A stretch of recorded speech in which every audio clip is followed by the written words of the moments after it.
রমজানে ইবাদত করার পরেও পাপমুক্ত হচ্ছে না, কিন্তু কেন?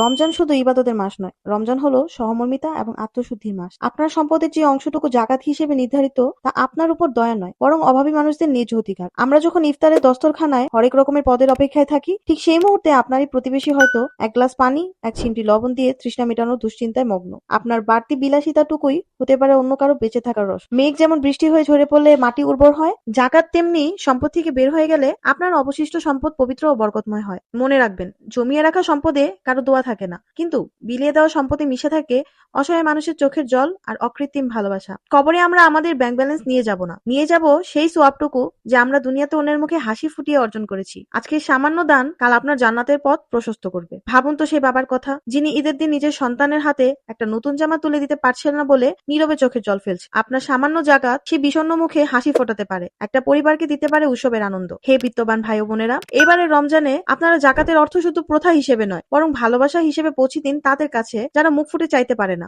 আপনার হাত হোক দাতা, আর তাদের জীবন হোক সুন্দর। তাই এবারও আমরা ভারত দলের পরিবারের পক্ষ থেকে গরিব অসহায় মানুষের জন্য 100 পরিবারের ঈদ বাজারের পরিকল্পনা করেছি। আপনার জাকাতের অর্থই হতে পারে এই ঈদে অসহায় মানুষের মুখে হাসির কারণ। আসুন, অসহায়কে ভালোবাসি এবং ভালো দলেই থাকি। আল্লাহ হাফেজ।